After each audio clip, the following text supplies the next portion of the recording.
ವಿಧಾನಸೌಧದಲ್ಲಿ ಇದೇ ಮೊದಲ ಬಾರಿಗೆ ಏರ್ಪಡಿಸಿದ್ದ ಪುಸ್ತಕ ಮೇಳವನ್ನು ಉದ್ಘಾಟಿಸಿದ ಮುಖ್ಯಮಂತ್ರಿ ಸಿದ್ದರಾಮಯ್ಯ ಮೇಳದಲ್ಲಿನ ಪುಸ್ತಕ ಮಳಿಗೆಗಳಿಗೆ ಭೇಟಿ ನೀಡಿ ವೀಕ್ಷಿಸಿದರು.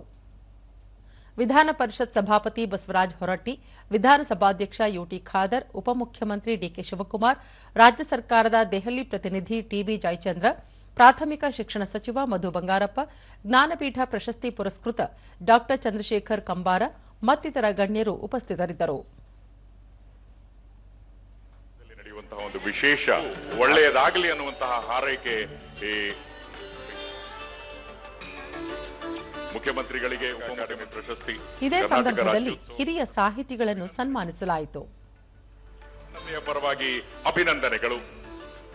ಜನತೆಯ ಪರವಾಗಿ ಇದು ಮತ್ತೊಮ್ಮೆ ಜೋರಾದ ಕರತಾಡದೊಂದಿಗೆ ಅಭಿನಂದನೆಗಳು. ವರ್ಷದಲ್ಲಿ ಕೇಂದ್ರ ಸಾಹಿತ್ಯ ಅಕಾಡೆಮಿ ಗೌರವಕ್ಕೂ ಸಹ ನಿರ್ಣಯಾಗಿ ನಿಂತ ಪ್ರಾಂಶುಪಾಲರಾದ ಡಾಕ್ಟರ್ ಪ್ರಶಾಂತ್ ಮಾಡ್ತಾ ಅವರಿಗೆ ರಾಜ್ಯೋತ್ಸವ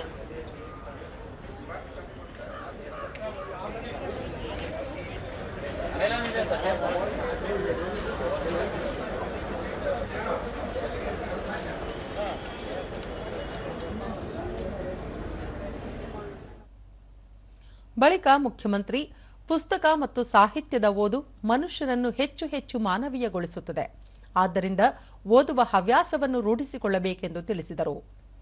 ಮಕ್ಕಳು ಮೊಬೈಲ್ ಮತ್ತು ಡಿಜಿಟಲ್ ವ್ಯಸನದಿಂದ ಹೊರಬರಲು ಪುಸ್ತಕಗಳನ್ನು ಓದುವ ಅಭ್ಯಾಸವನ್ನು ಬೆಳೆಸಿಕೊಳ್ಳಬೇಕು. ಪುಸ್ತಕಗಳನ್ನು ಖರೀದಿಸಿ ಪ್ರತಿ ಮನೆಗಳನ್ನು ಗ್ರಂಥಾಲಯಗಳನ್ನಾಗಿ ಮಾಡಿಕೊಳ್ಳಬೇಕೆಂದು ಇನ್ನು ಮುಂದೆ ವಿಧಾನಸೌಧದಲ್ಲಿ ಪ್ರತಿ ವರ್ಷ ಸಾಹಿತ್ಯ ಮತ್ತು ಪುಸ್ತಕ ಹಬ್ಬ ಏರ್ಪಡಿಸಲಾಗುವುದು ಎಂದು ಹೇಳಿದರು. ಅನೇಕ ಪುಸ್ತಕಗಳು ಸಿಗ್ತವೆ. ಅದರ ಓದಿನ ಹವ್ಯಾಸವನ್ನು ಬೆಳೆಸ್ಕೊಳ್ತಕ್ಕಂಥದ್ದು ಅತ್ಯಂತ ಅವಶ್ಯ. ನೀವು ಆ ಹವ್ಯಾಸವನ್ನು ಬೆಳೆಸ್ಕೋಬೇಕು. ಮತ್ತು ಮಕ್ಕಳಿಗೆ ಈ ಓದೋ ಹವ್ಯಾಸವನ್ನು ಬೆಳೆಸ್ತಕ್ಕಂಥದ್ದನ್ನು ಮಾಡಬೇಕು. ಈಗಿನ ಮಕ್ಕಳೆಲ್ಲ ಏನು ಮಾಡಿಬಿಡ್ತವೆ, ಟಿ ವಿನಲ್ಲಿ ಸೋಷಿಯಲ್ ಮೀಡಿಯಾ ನೋಡ್ಕೊಂಡು ಅವನ್ನೇ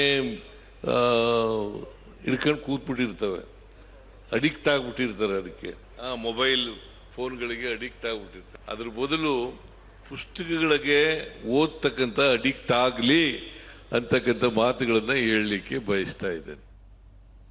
ಡಿಕೆ ಶಿವಕುಮಾರ್ ಪುಸ್ತಕಗಳನ್ನು ಓದುವುದರಿಂದ ಜ್ಞಾನಾರ್ಜನೆಗೆ ಸಹಕಾರಿಯಾಗಲಿದೆ ಎಂದು ಹೇಳಿದರು.